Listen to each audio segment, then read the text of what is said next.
right, welcome back to Sharp Edge News TV. I hope everybody is doing well. How's everyone doing? My name is Ola, coming to you live from my Empire Pro Studios. Do me a favor, hit the like button, share, subscribe, follow, turn up your notifications so you're notified whenever we go live. Without any further ado, let's welcome the editor-in-chief and the publisher at SharpEdgeNews.com. Hi, Chief Olandimeji Abitogun. Welcome, sir. Good evening. Ola, good to be back. And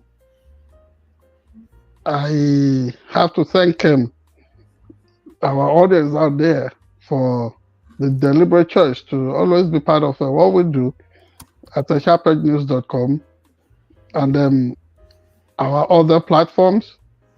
Say like a sister platform like Man of Prestige and every other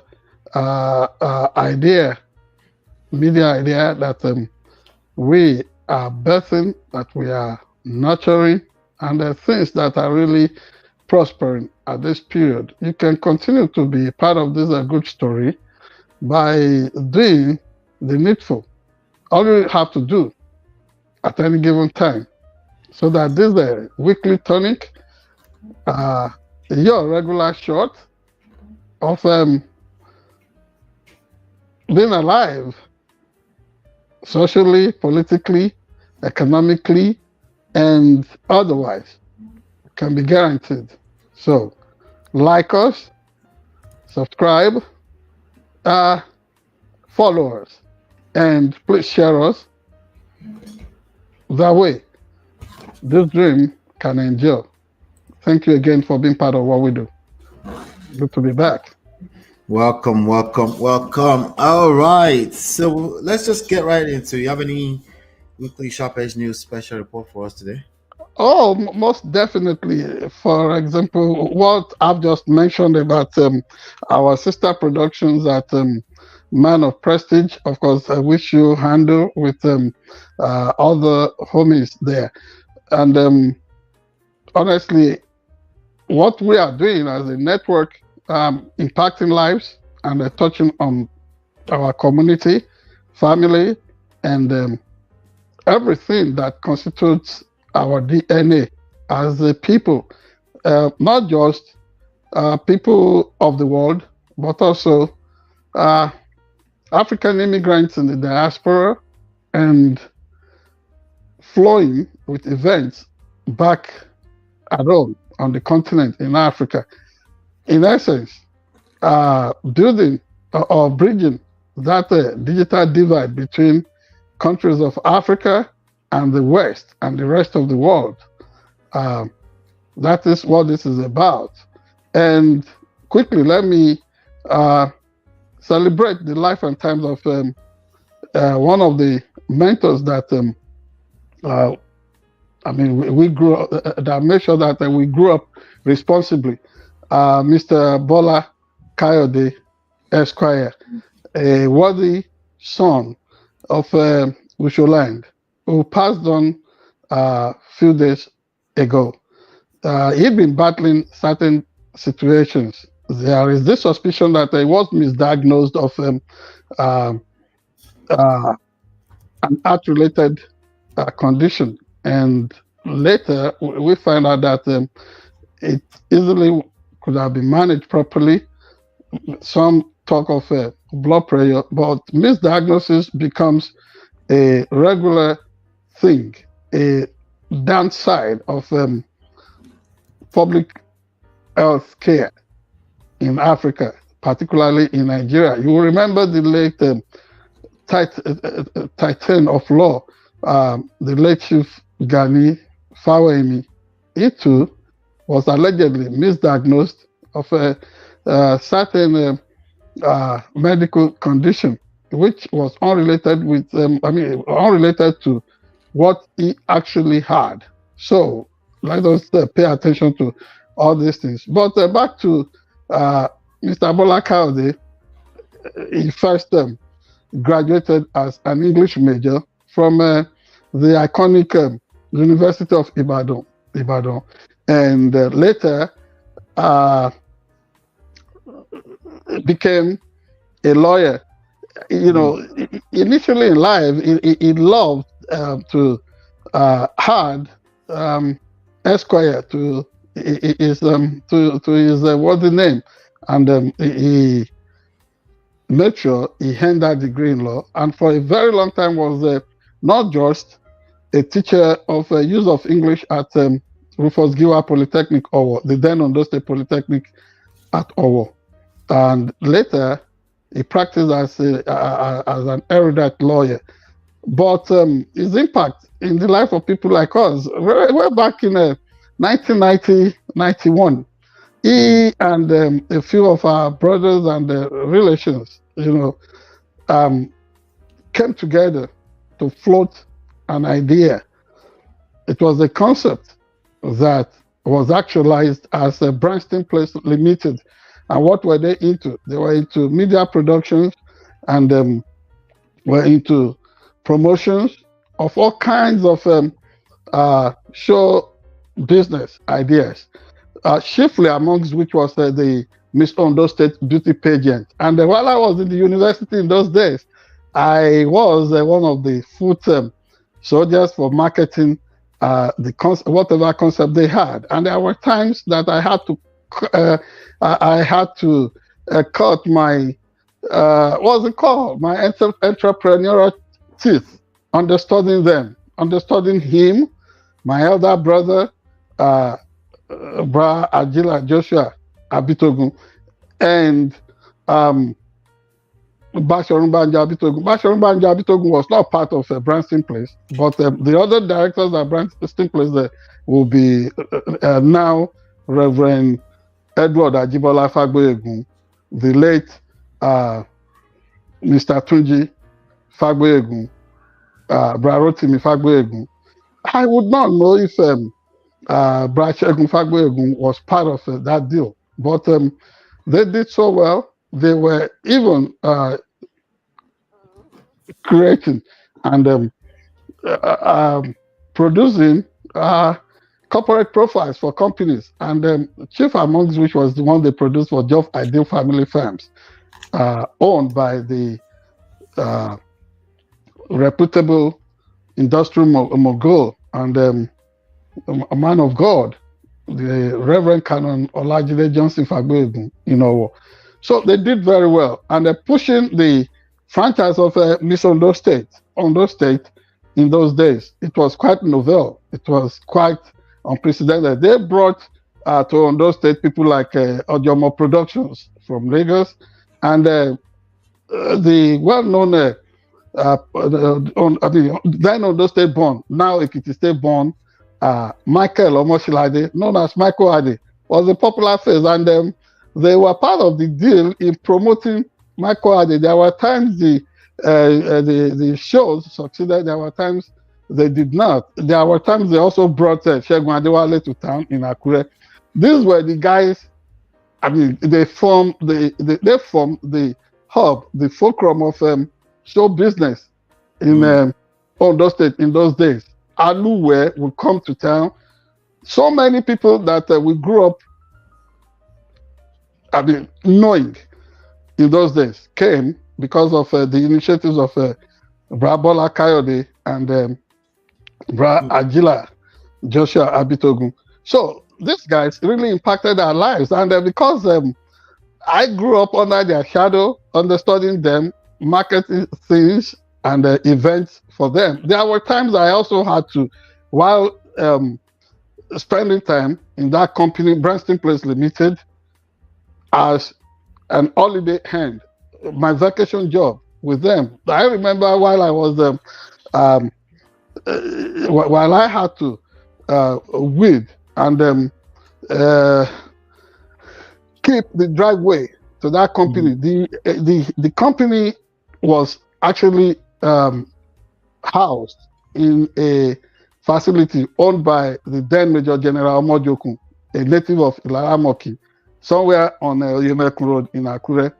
We all did all kinds of good things, responsible things there.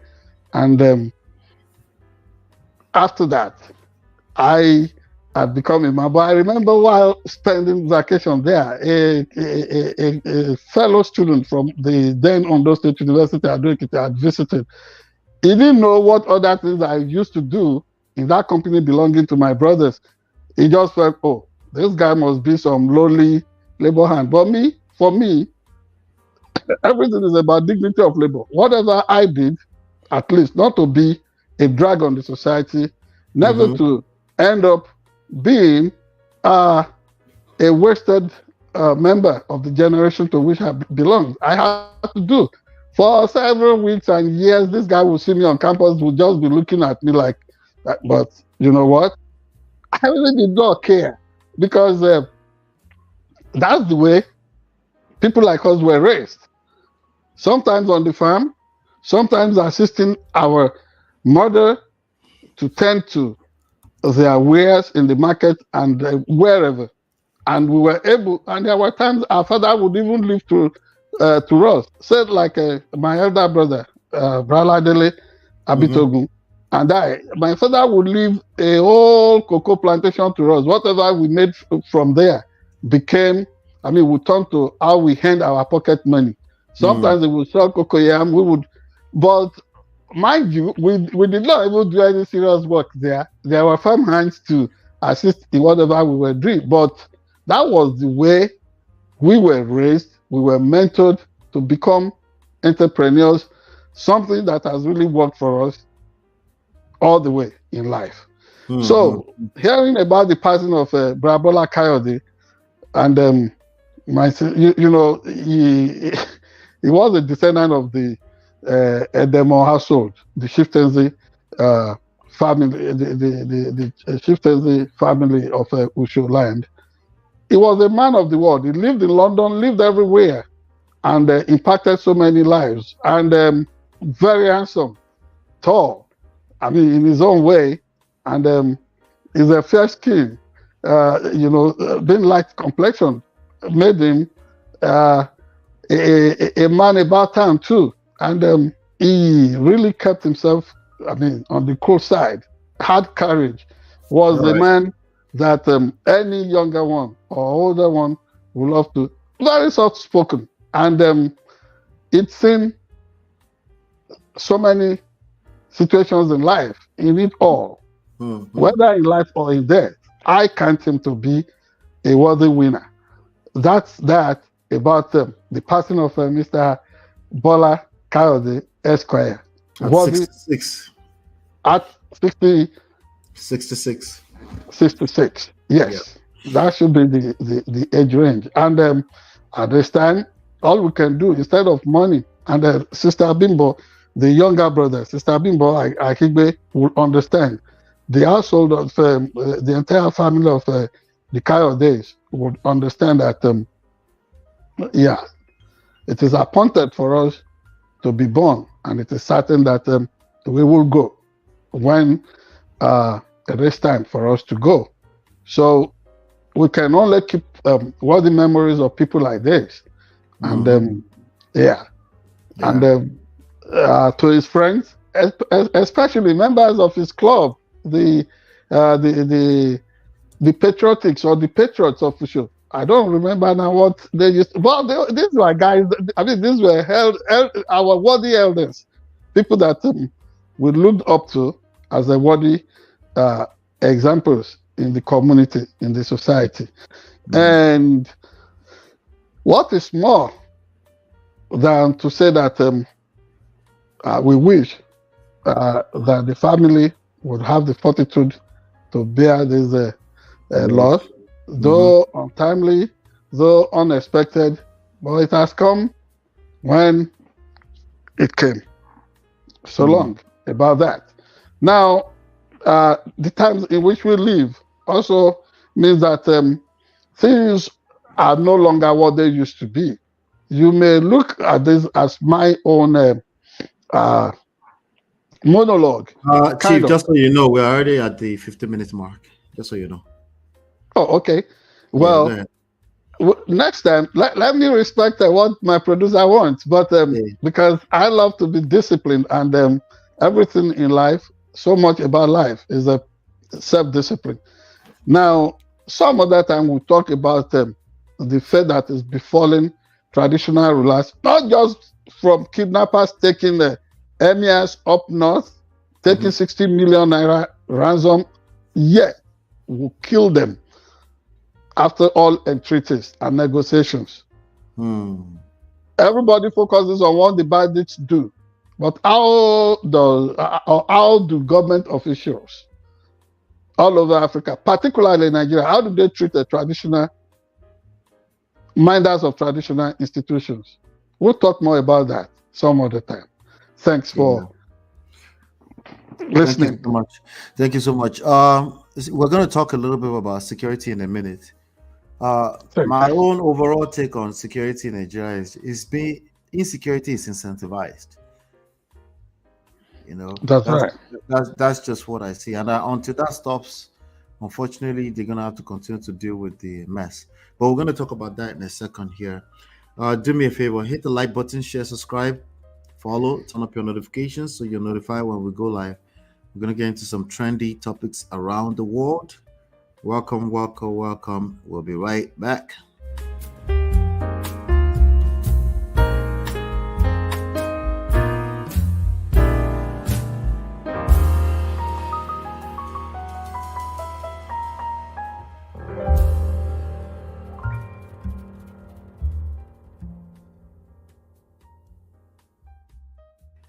All right, welcome back. Breaking news: Tinubu removes DSS boss, appoints Ajayi as new chief. There's a report here on Tribune Online, Tribune, Nigeria Tribune. Barely 48 hours after the resignation of the Director General of the National Intelligence Agency (NIA), Ahmed Rufai Abubakar, President Bola Tinubu has appointed Mr. Adeola Oluwatosin Ajayi as the new Director General of the DSS, Department of State Service, to replace Yusuf Magaji Bichi. The former DG was appointed by former President Muhammad Buhari on the 14th of September 2018. He had replaced Matthew Seyefa. A statement issued by Ajuri Ngelale, Special Advisor to the President, Media and Publicity, which announced this on Monday, also said Ambassador Mohammed Muhammad has been appointed as the new Director General of the NIA. It said Ambassador Muhammad has had an illustrious career in the Foreign Service since joining the NIA in 1995. He had served in various roles, culminating in his promotion to the rank of Director and his subsequent appointment as the head of the Nigeria mission to Libya. The 1990 graduate of Bayero University, Kano, has served in North Korea, Pakistan, Sudan, and at the State House, Abuja. The new DSS Director General, Mr. Adeola Ajayi, rose through the ranks to attain his current post of Assistant Director General of the service. He had at various times served as the State Director in Bauchi. All right, so these are okay. This is security related. Yes. So I wanted you to speak to this. Yeah, you just captured the essence of what has just occurred as a matter of stated policy. You said it's security related. Yeah. And we are talking of intelligence agencies right now. One that is the agency that is charged with the duty and responsibility of international operations. That is the National Intelligence Agency. If you know what CIA is about in America, the Central Intelligence Agency, you won't understand perfectly what the NIA, its Nigeria equivalent, what it is about, what it does. And the DSS, I do not know if it exactly measures, because some people love to look at it as the equivalent of the Federal Bureau of Investigation in America. I do not think that it is exactly like that. Well, it's considered the primary domestic intelligence agency of Nigeria. So I guess they're domestic. Sure, but when people try to compare between the FBI and DSS or SSS in Nigeria, because there is even this confusion about the proper nomenclature, whether it is state security service, which is captured. That is what is captured in the Constitution as its official title or name.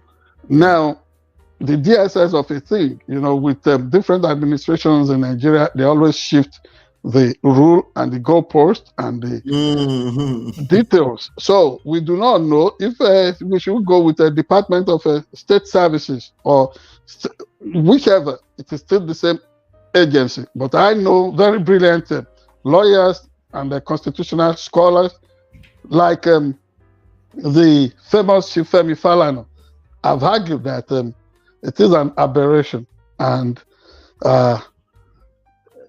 misnomer to address the agency as DSS. That said, you have the entire Nigerian police force, which is a federal organization that would approximate to the Federal Bureau of Investigation, which is the American Federal Police. So beyond domestic intelligence in America, you find out that policing is a community, is a local affair completely in this country. You talk of campus police, you talk of borough police, you talk of county police, you talk of city police. No matter how small that community is in America, no matter how small the town is or the village is, it has its own autonomous police department.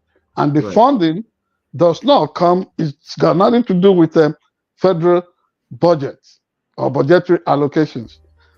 Now, you look at this arrangement, it's totally different in Nigeria. You have a very huge industrial complex called the Nigerian Police Force. And then each state governor is supposed to be the chief security officer within his or her domain.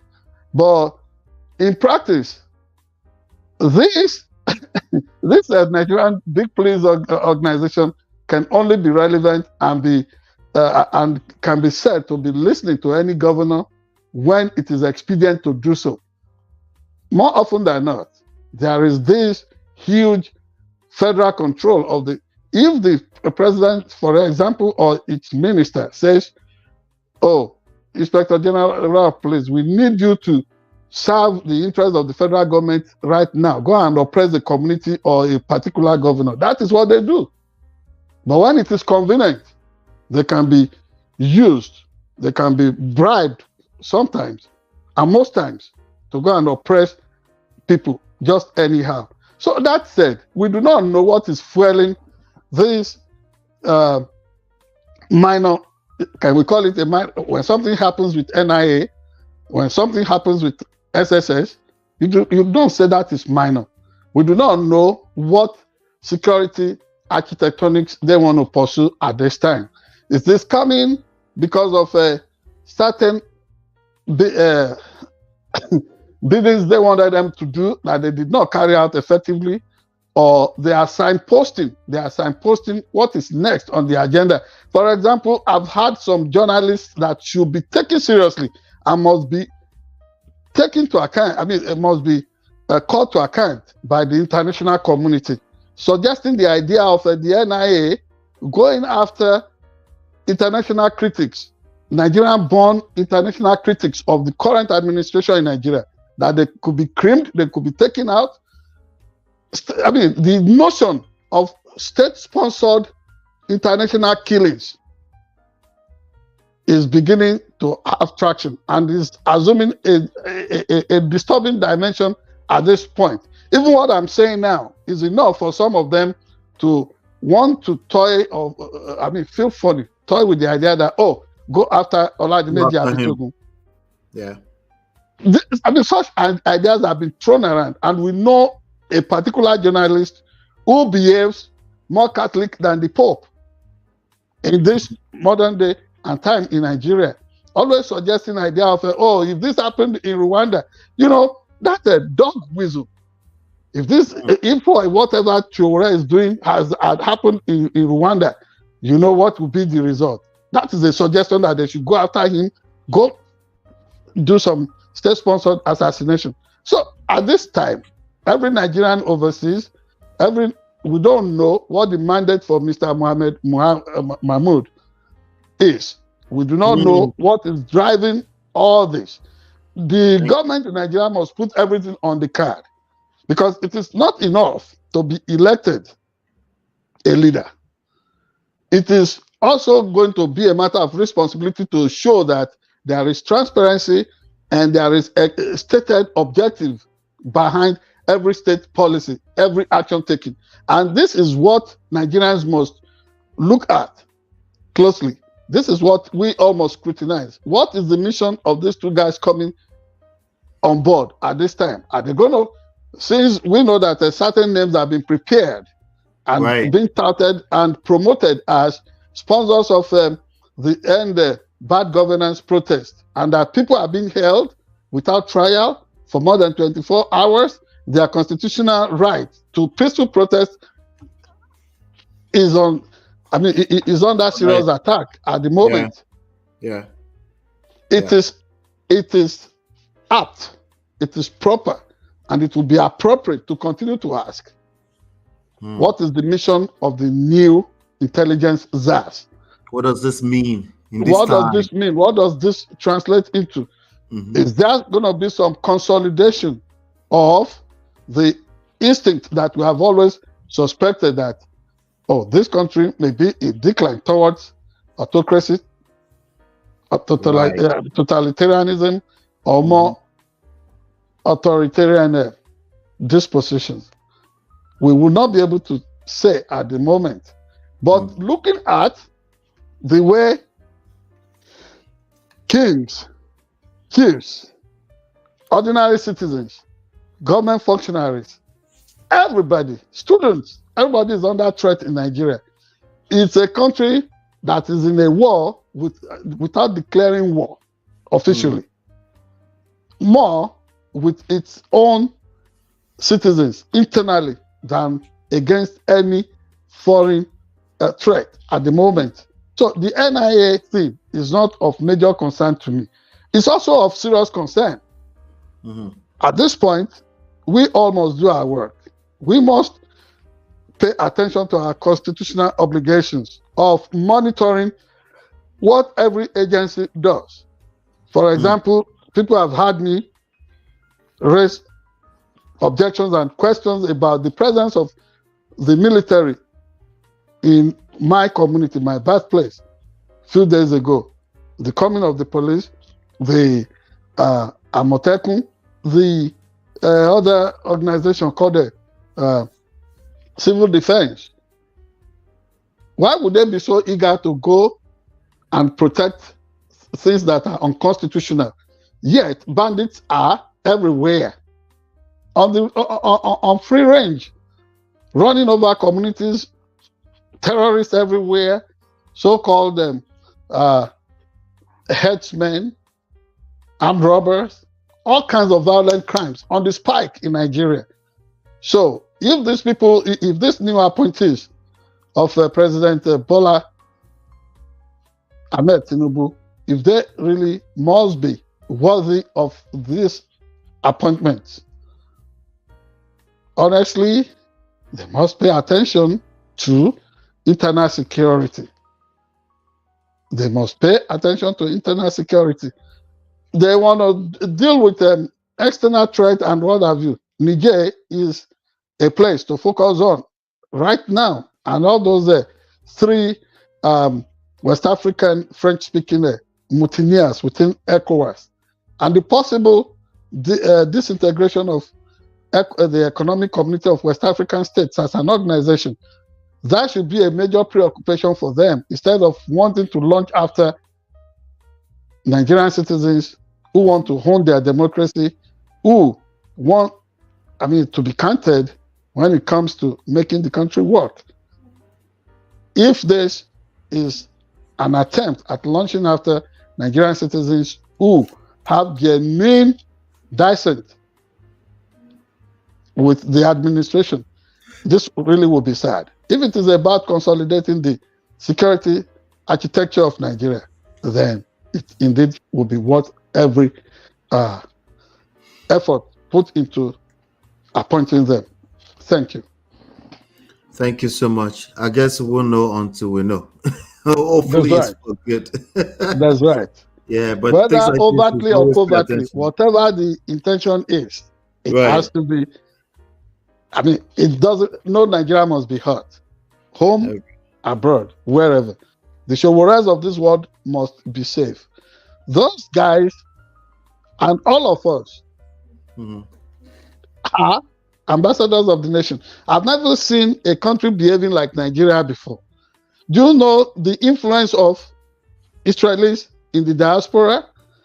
For heaven's sake, when the nation of Israel was established way back in late 40s, do you know that the famous nuclear physicist?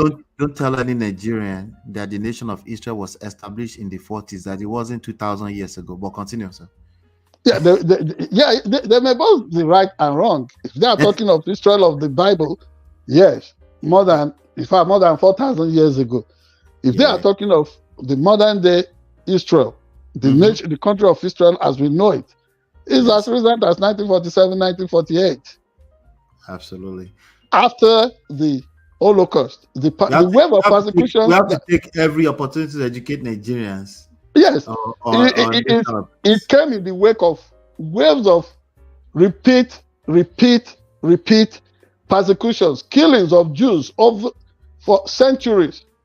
Not just the 6 million annihilation, the pogroms or the Holocaust that was recorded under Adolf Hitler from 1939 to 1945. That was a defining moment. But remember about Einstein, the man that invented the law of relativity in physics and or improved on it, and then developed under the Manhattan Project the concept of an atomic bomb, the one that sealed the fate of the Second World War through the killing of almost more than 90,000 people in Hiroshima and Nagasaki. When you remember about Einstein, I mean, in history, you will remember that he was the first honorary head of state of this modern day Israel. But he never went there. He had to contend with the breaking up of his family, running for his dear life from his birthplace in Germany, and rallying the consciousness and the very essence and presence of Jewish people all over the world to the emergence of Israel as a nation that can never be pushed over at any given time. The only thing, when he was made the honorary head of state, upon the creation of the country called Israel today, he never left America. Yet, he was never at any time diminished in the kind of awesome worship that his people and regards and admiration that the people of Israel have for him and all over the world till today. So why would Nigeria, instead of copying from this kind of good examples, antecedents, decide to persecute and launch after its citizens in the diaspora? The Yorubas will tell you that a finger that is singled out will never lift that load all the way to the head. It has to be a united effort of both Nigerians who live in the country and those of us outside the country. Thank you. Thank you very much. Thank you very much. Do us a favor, hit like button, share, subscribe, follow, turn up your notifications so you're notified when we go live. Without any further ado, check out this next segment. We'll be right back.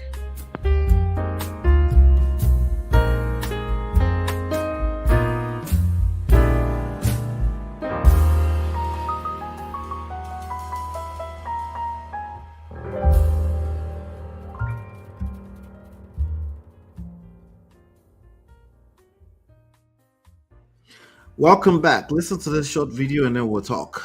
Let's see. Muted in the debate whenever you're not speaking. We agreed to the same rules. I don't know. It doesn't matter to me. I'd rather have it probably on, but the agreement would be the same as it was last time. In that case, it was muted. The truth is they're trying to get out of it because she doesn't want to debate. She's not a good debater. She's not a smart person. She doesn't want to debate. Trump would say he's a master at debating. How does the campaign feel? And he doesn't really need to prepare much. He also told our own Jake Traylor here for the campaign. Look at this. All right, so Donald Trump does not need to prepare much for the debate. He's a master debate. What do you call it? Debater? I don't know. Debater, right? So we're talking about Trump versus Harry. So who is rating him as a good debater? Who else is rating him than himself? Oh, good. Because for me, who else?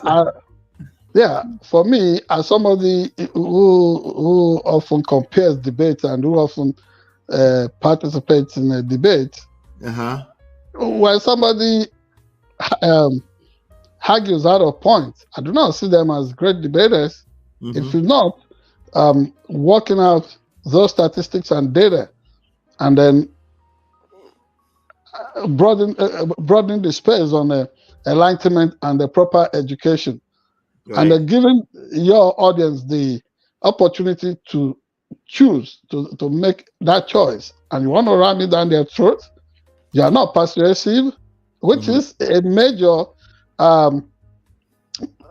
it's a major what's it called, justification for holding debates. Right. Can you really be described as a great debater? But back to our man of the moment, right? Because he will do he's gonna do anything to get relevance. Yeah. Remember, we all are parents and we were children, and like a poet of note would say, the child is the father of the man. Let me say this, that when we were little children, or now that we are adults, one thing we know is that it is established that that baby is always looking for attention. Me, I.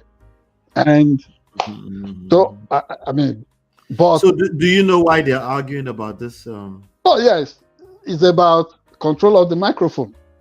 It's about when do we switch it on? If you are going out of point, if you are, if you are going to abuse your allotted time, if you are not going to, then the thing must be switched off on you. I wonder who is more likely to abuse those appointed time. And of course, you know that one is disciplined.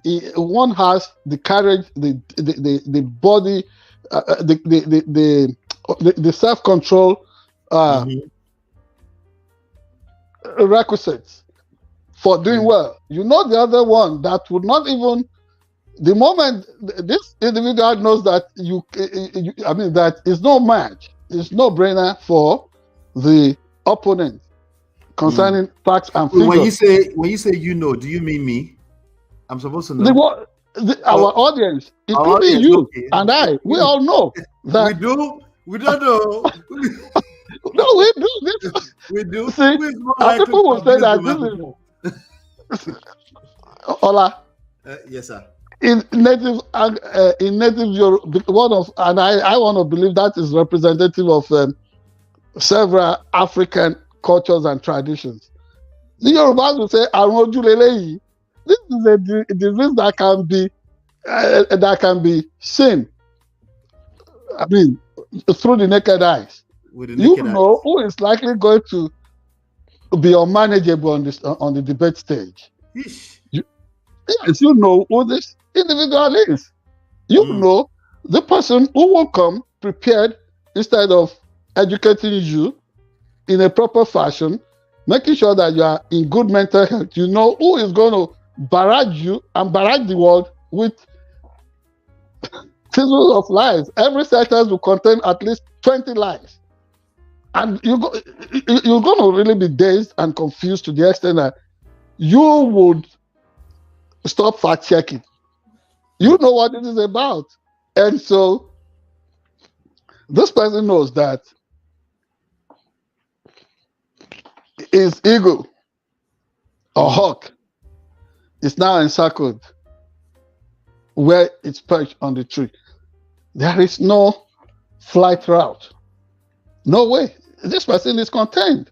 So there would be all kinds of confusion, all kinds of drama, and me moments.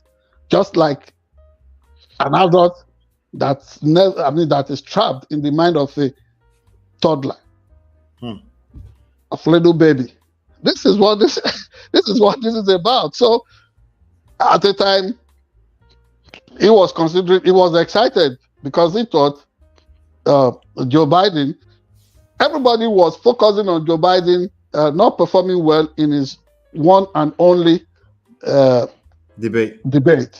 Mm-hmm. But people often forget that torturing, speech difficulty has always been a present issue for Joe Biden.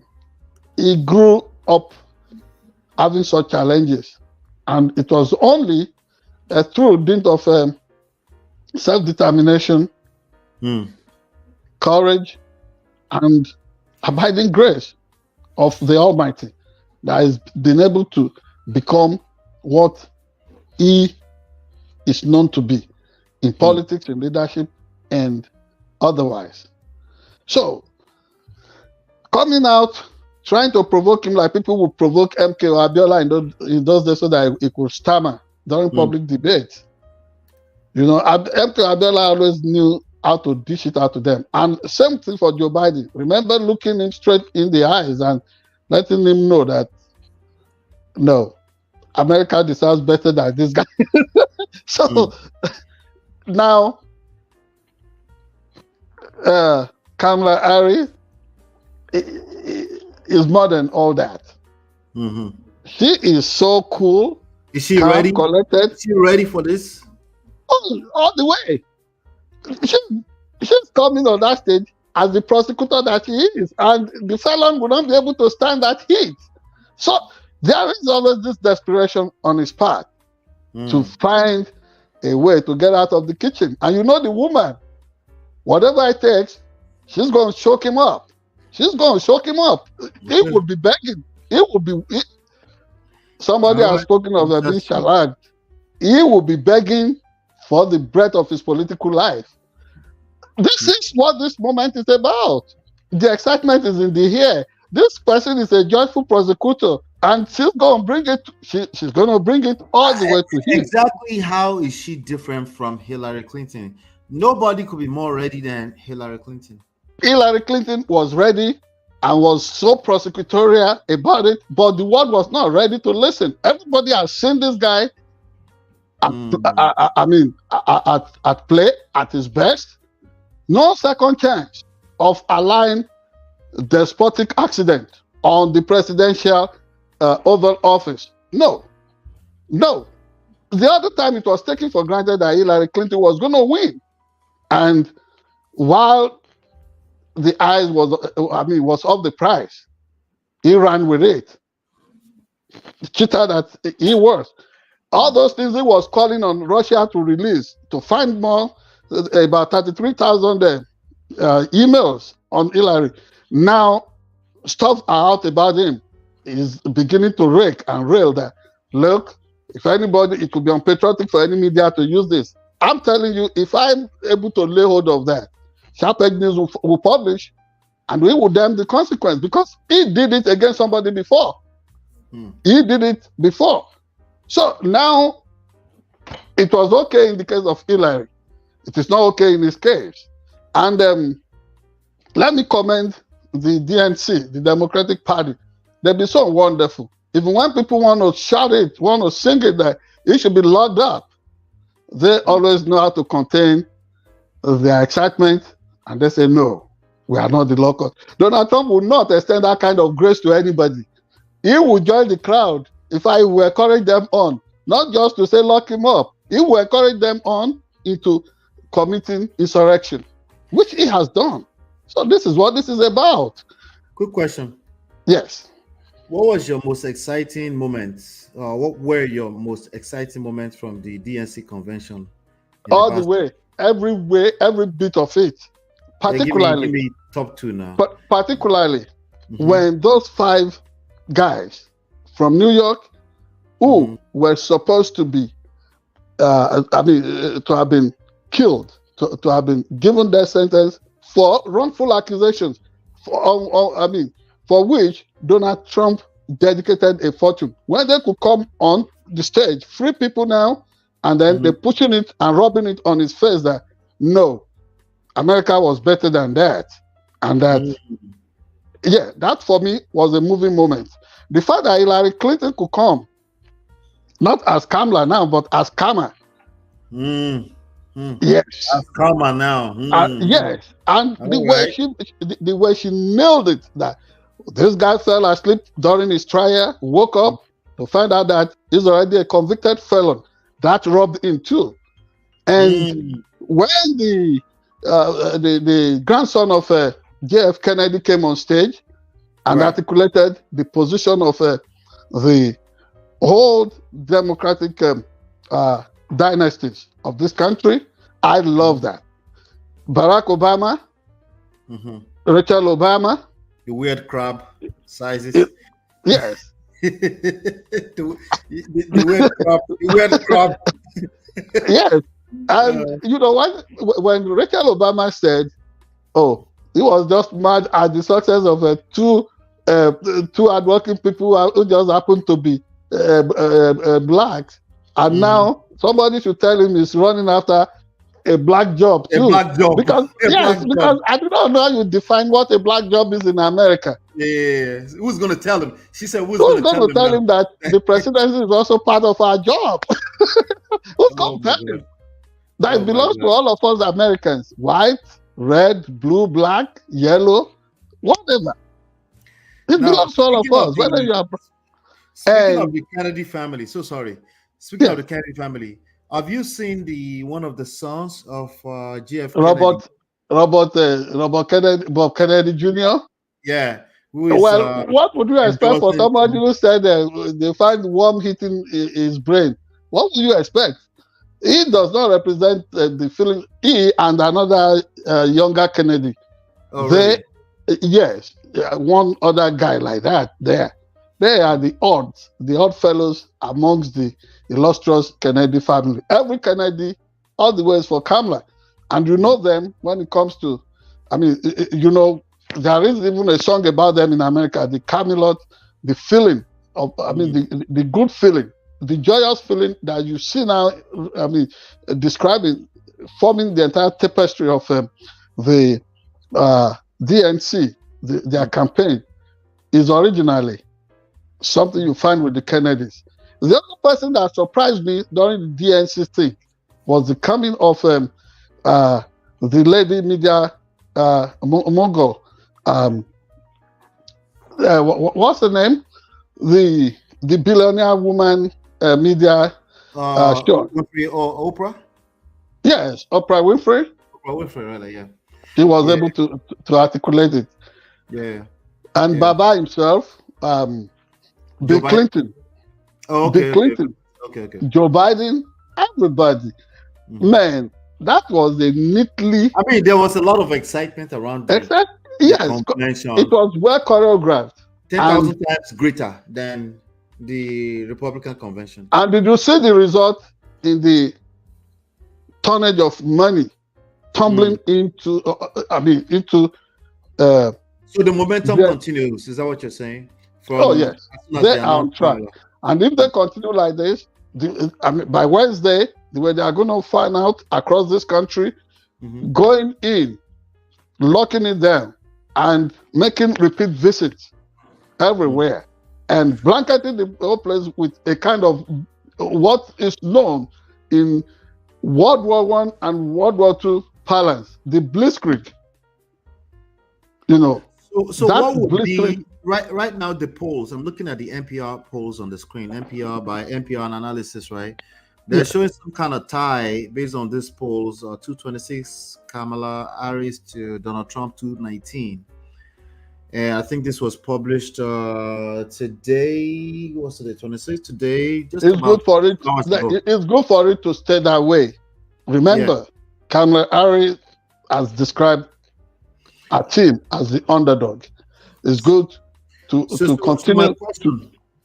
So my question is, what is the one thing that the DNC need to make sure of to secure the White House? Because this is still very close. What they are doing is what they should continue to do. That is to continue to give Donald Trump a false sense of security. Do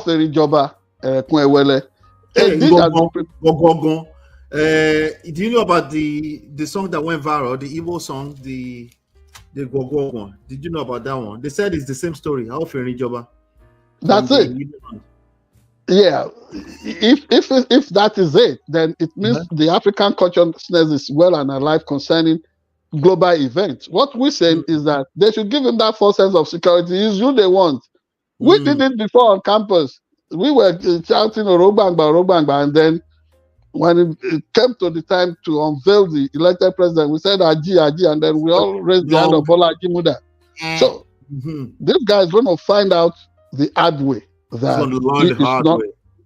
it's not the popular choice of Americans, and the Electoral College will validate the popular choice. Because that's what is needed. Because he actually already is contained enough such that even if he shouts blue model, if he shouts fake news, nobody is going to believe him. It's the marketing. It's time to go and sit down, bro. It's like old man, go and sit down somewhere. That's right. That's right. And the beauty, you see also the way he's obsessing about the beauty of Kamala. The beauty of Kamala is also part of, in America. Comparing her beauty to her his much younger wife. He was completely confused in this commentary. I'm like, that is how you know that this guy is weird. He's creepy. I'm telling you. That factor is beginning to come out again. It's popping to the surface. Wow. Like always seeing his daughter in every beautiful person. What is that obsession about the daughter? So that is what you're finding the hard way here. By the way, she's beautiful. When did she suddenly become beautiful? Somebody almost with the crab hand. She almost looked as good as the first lady. There used to be a first lady. I'm like, what are you talking about? What are you talking about? Crap. That is just it. It's creepy. I tell you, this guy very weird. Very weird. Is weird. Is an original American weird. I'm still unbiased. I'm just in the middle watching what's about to happen. That's the way we must keep it.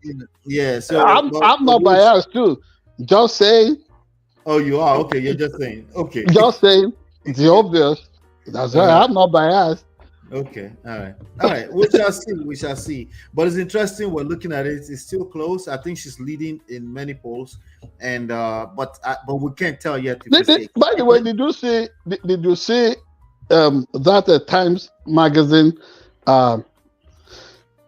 stuff 2 weeks ago? With Kamala on it, right?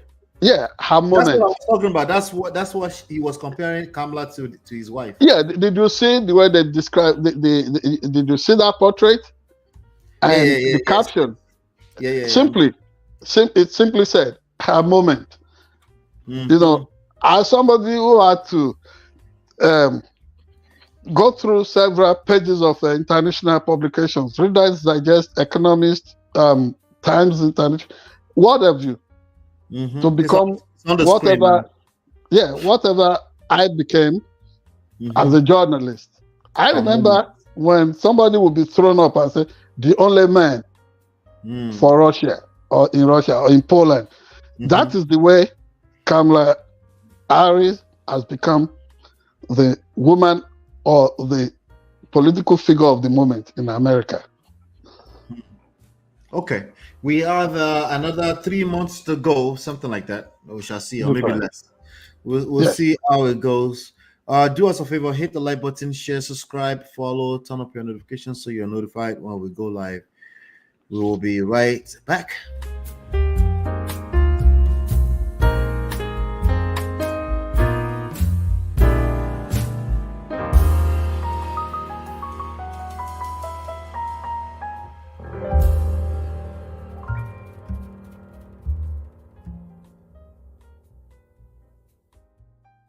All right, welcome back, everybody. So there's this report on Punch Nigeria with regards to the newly appointed Chief Justice of Nigeria.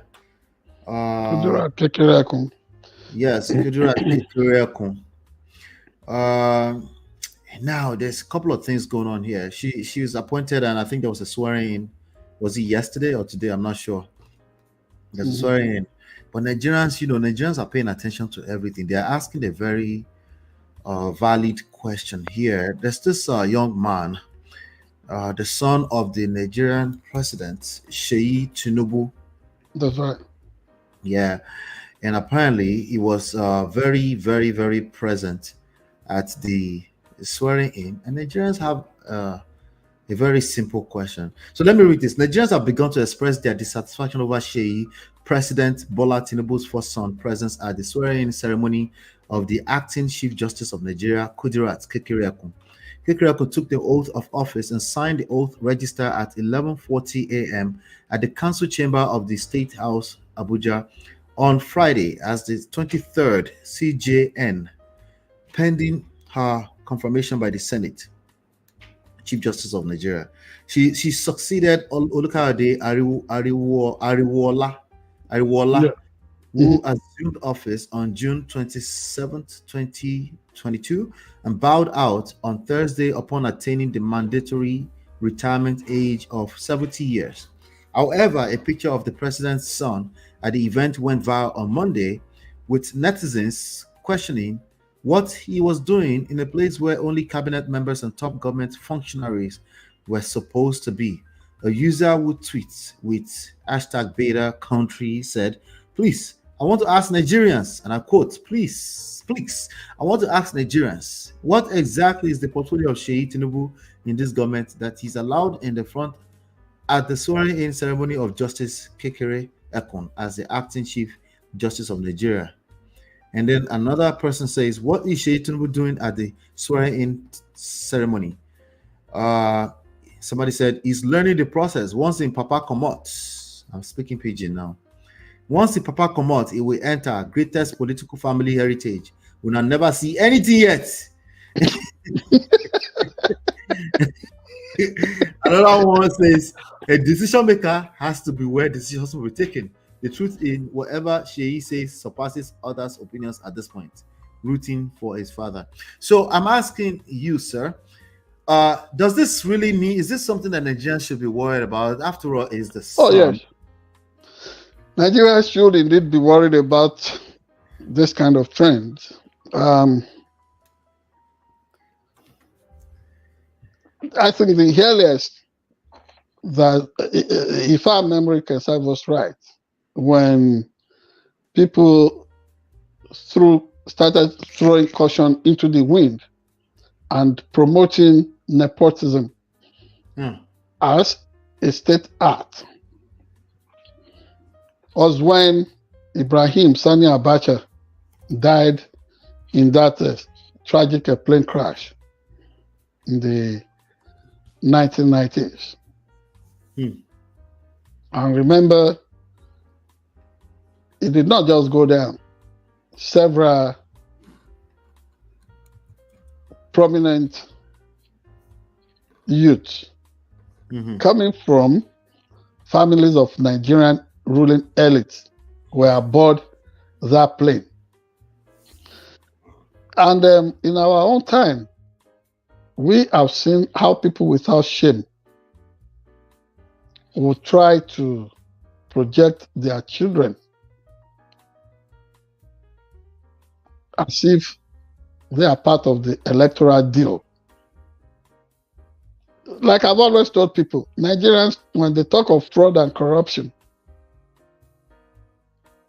by public office holders, they focus on the naira and kobo that are often misappropriated, embezzled, or outrightly stolen or laundered overseas and in unknown domestic bank accounts. But the worst form of political corruption anybody could talk of, and economic sabotage, often occurs in form, often occur in form of nepotism. You turn a national patrimony to a family business or agenda. This is what this is about. Nigerians should not be surprised if the model that was recorded in Ondo State of all places, where a 27-year-old boy who had just finished university education in Canada returned home and was made the end of Internal Revenue Agency in Ondo State, and then literally dragged before the Ondo State House of Assembly, bill surreptitiously crafted, and then was legitimized with an act of parliament as a so-called Director General of Projects Implementation and Monitoring. Who told you that this SEYI Tinubu situation cannot become that of Babajide Akeredolu that was witnessed in Ondo State? And in several other places, in several other states in Nigeria, because the average Yoruba person is such a moral hypocrite. And I'm a Yoruba person, and I can say it wholeheartedly. We are moral hypocrites most times.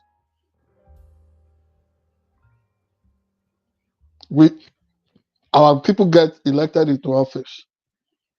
All we do is to go there, or give them political appointment. We go there. Don't even allow them to serve the interests of the public that they are supposed to be serving. And then we overwhelm them with our family demands and agenda. And you are saying things will be equitable in the country. So for the individual, I don't know if it's a young man or if it's an adult, but they should understand that the spirit of Nigeria is well and alive. And that is what is happening on all of us. Could it be said to be fair to everyone concerned? I'm sorry if I'm borrowing. I'm not a member of a Rotary Club, but I know they used to have this their four-way test. Is it fair to everyone concerned? Is this fair to all Nigerians? Is this measuring up to constitutional standard? Is it proper? Is governance supposed to be a family affair? Tinubu would talk or preside. Remi Bola Tinubu would act out as First Lady. I have no issue against any of them. Iyaloja General will speak, and now SEYI Tinubu. So the question is, who did we elect? Who is the one that is performing the act? So these are legitimate concerns. These are legitimate questions to be asked, Ola. And I join every Nigerian in demanding the essence, the reason why. I want to know the reason why SEYI Tinubu was where he was not supposed to be. Apart from journalists recording the event for historic purposes, apart from state officials who were assisting Mr. President and the new appointee, was SEYI Tinubu supposed to be there? If he was not supposed to be there, then he shouldn't have been there. So this portends grave danger. And look at the case of Ondo State. Long after Akeredolu had been pronounced clinically dead, long after he had become indisposed, Babajide became that conduit through which they held the state by the jugular, ridiculing the then deputy governor and doing all sorts of abracadabra there. So, knowing how we are, the kind of people we are, knowing our journey till date as a so-called democracy. If anybody is raising an eyebrow, is raising doubt, is getting cynical and asking questions, it is indeed proper and meet to so do. Hello, Ola? I'm here. Yeah. Yeah. All right. Great. Great analysis. Great analysis. I think it's a valid question too. In a nation that claims to have laws and order and constitution, I'm bragging to be the best of Africa. So yes, this is the best African can project. Have you ever seen any of the members of the first family in America or elsewhere? No, this is only possible in Africa. It's only in Africa that this happens. And it is only in Africa you will see a 91-year-old man asking for a renewal of his mandate. When somebody who is almost 10 years younger than him has voluntarily resigned as has voluntarily removed himself from the race in America. Yep. Paul Biya in Cameroon is still perpetuating his shenanigans against these people. This guy is not even aware of his environment or whether he's alive or gone anymore. We don't know what is propped up for the people of Cameroon. Only in Africa, like you said. Yeah. Yeah. And this one we are saying now, we don't even know if the international intelligence arm of the Cameroonian government is planning to come and attack themselves, not us. Yeah. But we continue to see all these things, the contradictions and the shame that we parade, the open show of a continent that is that is troubled so badly. Yeah. All right. So I don't know. Let's finish this show like this. We're in the same segment, but let's just finish it like this, right? Right. I don't know how valid this news is. There's a news headline. More than 200 Bush, McCain, Romney alums endorse Harris for president. That was about 7 hours ago on different publications such as the USA Today, The Hill, CBS. Do you want to make it? Do you want to make it a separate segment? You want us to do that? Okay, let's do that. Let's round up. SEYI Tinubu. SEYI Tinubu, why are you in that place? You need to explain to us. Okay. He will not explain. He's the master. We will still ask regardless. Master SEYI Tinubu, he holds you. Then they're high. He doesn't owe any Nigerian any explanation. They just do whatever places, whatever floats their board. That is all they do. Yeah. Do they really care about anybody? Are they listening to anybody? No sense of shame, no sense of accountability. And they can do anything. They don't put them on security watch list. But for you who probably is saying that, oh, there is this zeal in me, this excitement that Nigeria should be better. You just find your name. By the way, they say somebody in Ondo State is accusing me of a cyberbullying, that if I come to Nigeria, I should be arrested. And I say, screw them. I don't know what they are talking about. Screw them. I don't know what they're talking about. What? Cyberbullying. Cyberbullying. So you speak the truth. That is what all these funny laws, all these. So let me guess. This is the public figure who said that. Oh yeah, that what I'm doing is cyberbullying. I say yeah, people. If they don't bully you on the cyberspace, then where else? But nobody is bullying them. We are just trying to engage each other intellectually. So they should chill out. I'm against any form of bullying, and I don't succumb to bullies too. So they should be rest assured that we don't bully people. We just point out the contradictions in stated objectives and executed policies. That's all. All right. We're already in the overtime drive, so let's just go ahead and hit this up real quick. We'll be right back. Thank you.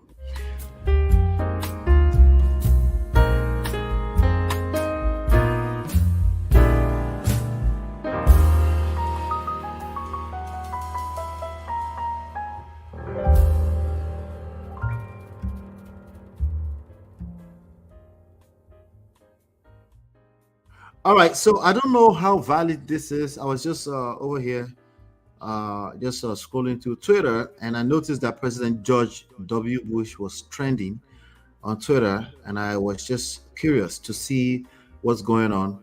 So it's a top tweet here. Let me just make sure I'm not feeding myself back. Can you hear me? Yeah, I'm hearing you. Oh, you need to end it. You need to end it because your voice has ceased. Oh, okay. Yeah, if you can end the call. Go ahead. All right. Did you? Okay. I'll just make myself solo for now. Let's see. Yes. Go ahead. You're back. Thank you. All right. I can hear you now clearly. All right, good. So I just noticed that President George Bush was trending. So the first one is some Sophie Rain thread. It's a verified page on Twitter. It says, breaking, Kamala Harris received the endorsement for president from over 200 Republicans who had worked for former President George W. Bush, the late Senator McCain and Senator Mitt Romney. This exclusive information was shared in an open letter that was obtained by USA Today. That's what I was trying to say earlier on. So yeah, there's a lot of dismantling going on. Not just that. Of course, it's so obvious to predict that everybody want to support Kamala. And even without a first-hand confirmation from a news organization about this, it's so predictable, and anybody could have extrapolated. Okay. And it would have been good. Let me read another tweet around this before your commentary. So yeah, I'm looking at another verified page by Vince Langman. It says voting for President George W. Bush twice and then defending him for 10 years after he left office was one of the biggest political miscalculations of my life. I can't believe I supported that neocon rhino.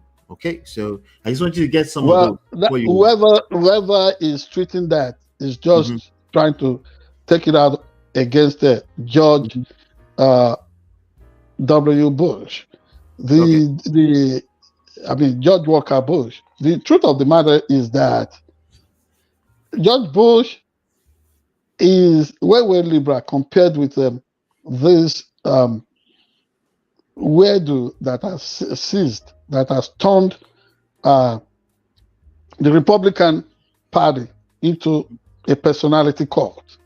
So, like I was saying the other time. No, I didn't want you to say yet. I have some other things. I'll tell you where to go. This is Twitter, so you need you need a few more. Okay. Yes. So that person is just talking out of anger. That would be the mentality of the average MAGA. The maddening crowd that is rooting for Donald Trump. So it is predictable that they will react like that. But it is also good interpretative journalism to know that all this while, no past leader within that is alive or dead in Republican Party. Let's talk of those that are alive. No living Republican notable figure would endorse the extreme agenda known as Project 2025. That is going to be the precept, the operational compass for the Donald Trump-led personality cult. So you can understand all this while, apart from those whose family were dishonored, were disrespected by Donald Trump, who still went to kiss that imperial ring on his finger, submitting and waving the flag of surrender to him. The Bush family will not forgive him for the way he treated Jeb. The way he has disrespected them. They are an institution within the Republican movement. Can you hear me? So you understand this? Yes, I can understand. I can hear you. Okay, I know you have a lot of thoughts coming through you, and you want to pour them out so quickly. Speaking of how he treated, what's his name, Jeb, right? Yes. All right, listen to this real quick. Let me know you can Okay, this one right here. Now you can take it anywhere you want, and it took Jeb Bush, if you remember at the beginning of his announcement, president, took him 5 days. He went back. It was a mistake. It wasn't a mistake. It took him 5 days before his people told him what to say, and he ultimately said it was a mistake. The war in Iraq, we spent $2 trillion, thousands of lives. We don't even have it. Iran is taking over Iraq with the second largest oil reserves in the world. Obviously, it was a mistake. So George Bush made a mistake. We can make mistakes, but that one was a beauty. We should have never been in Iraq. We have destabilized the Middle East. But so I mean, all right. So there's this page called the Donald J. Trump parody account. It's verified on Twitter. It's a parody account. So let's laugh small. So President George W. Bush is still salty that I roasted him in 2016. So of course, Kamala Harris received the endorsement from over 200 Bush Republicans who had worked for Bush, including John McCain and Mitt Romney. They're all rhinos. Can you please tell me what is a rhino? What is a rhino? What's that? Do you know? Well, I mean, you know what a rhino is? The enemy of it. The enemy of a thing. Rhinoceros. Okay. So, okay. Yeah. So I don't know what I mean. I do not know the RINO. Maybe it's an acronym or kind of metaphor. Okay. Because them, it's not like me. It's not like me. Them. He says they are. So it's a metaphor instead of a simile. So what we're saying here, we do not know the context in which is calling them that. That maybe they are dead weight or something. Political dead weight. The MAGA people that are calling anybody on that side rhinos, like traitors, well, like sellouts. When you look at them, who has betrayed the interests of America the worst or the most? You think they care? I think they only care about those that betray their own political interest. I think that's what they care about. Whatever interest, no political interest will be greater than national interest. This is the point we're making. So whatever interest is defining or defending there, ordinarily ought to be subsumed under that of our national interest as Americans.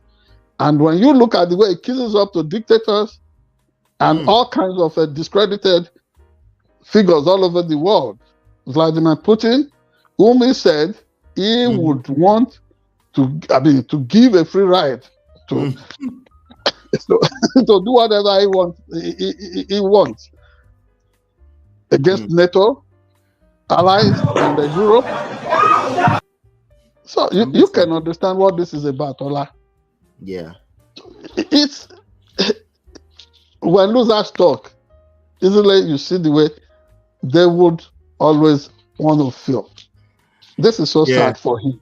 Whether you're talking of Mitt Romney, even before John McCain passed on, he wasn't friendly with this guy because this guy denigrates everything that is America. I mean, that is American. I do not know why he hates us so much. He hates this country. He hates authentic patriots.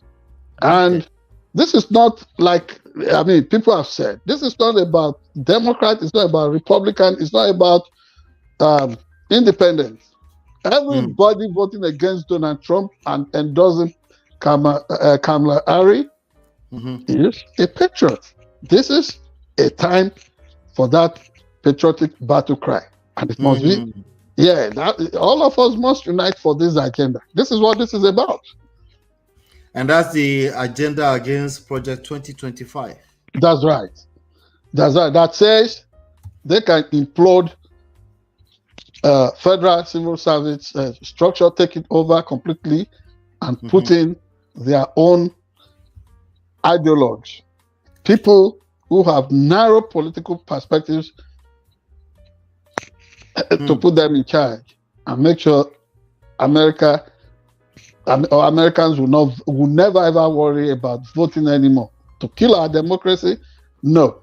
We deserve better than that. And that is why I'm sure Mitt Romney, the Bush followers and the loyalists, and every right-thinking Republican is going to throw in that ballot to flush this guy and consign him to history once and for all. Yeah, it does. It does sound from the report on the Washington Post, the over 200 Bush, McCain, Romney people. I think they are very salty about that report right now. So that's They what they're have to. trending. They That's have why to. they're trending on Twitter. Yes, this is the moment to take back the authentic spirit of Republican Party. This is what it's about. He's gone amok, and don't expect that people will not want to push back. So he is getting it worse than he has. See, it's almost like reinventing the soul of this country. Donald Trump took us to the doldrums. It's time to dust up So here and is shine like the gold that we are. yeah. I'm gonna leave us with this. Let's leave us with it. I want you to speak to this. One last statement to this. There's still a struggle here. In fact, I was hanging out with one of my friends who is a big MAGA, and he's been a MAGA guy since when it wasn't as popular, let me say, because it's still not popular, right? Since it wasn't as popular as far back as when he first won the White House back then. And he's still standing, and a lot of what they're talking about is policy. And we still tend to now. I don't think politics is going to win this election. I think what you were just talking about, which is bringing back the spirit of hope. I think that's probably the chances that Kamala Excitement, joy. Yes, I think that's what this election is gonna be. If people come out and vote. Yeah, it's almost in the spirit of that old spiritual. Go tell it on the mountain. That's what you're gonna get. Yeah, but on policy, I don't think Kamala would have won if the Republicans had a stronger candidate. I don't think they would have had a chance. Why would she not win? Not see on policies. If it wasn't Donald Trump, policies, whatever she has articulated is what this country needs at this time. Everybody, no, I agree with that. But what I'm saying is that, hypothetically speaking, if it wasn't Trump, that's even any other person. Yes, I do not want to be accused of committing blasphemy. But bring an angel. Bring an angel. Let that angel take on a harp, that ancient instrument of note, and started trumpeting and blastering it out. Oh, policy. The Republican Kamala Harris would still shine. That's what I'm telling you, because whatever she is articulating, it's almost like some preachers come to you, proselytes. They come to you, they are preaching to you, they want you to do this, and then you give your life. They shift the game again. You never ever are able to satisfy them. They are always telling you you are unworthy. Oh, it's just by grace. And then you embrace that grace. They shift the game again. They want policy. Kamala has given it to them. Whatever they want, she is giving to Americans more than we even deserve. She's over explaining everything and breaking it down and blunting the edge of whatever confusion Republicans market. Yeah, people are still saying they are not getting enough. If anybody is not getting enough from Kamala at this point, I wonder what else could satisfy them. She is much better. On policy, what policy would Republicans sell us anymore other than Project 2025? Let me try this again. Mass deportation. I'm going to try this one more time. Yes. I'm going to reframe it. I think Kamala and the whole Democratic National DNC or the National Committee or Convention. I think they're about to benefit from the mistaken candidacy of Donald Trump by the Republicans. Do you agree or you disagree with that? I cannot agree any less. The truth of the matter is that it's called shishe. There's no perfect crime. So this guy is a criminal. He's a felon. And thinking that he will never ever get caught.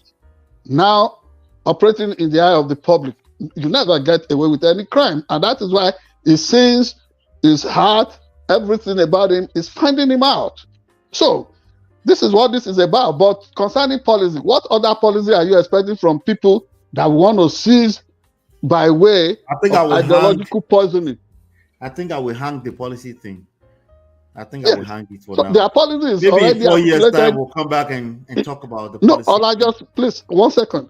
Yes, sir. Their policies is captured. Is so the policy is in that project 2025.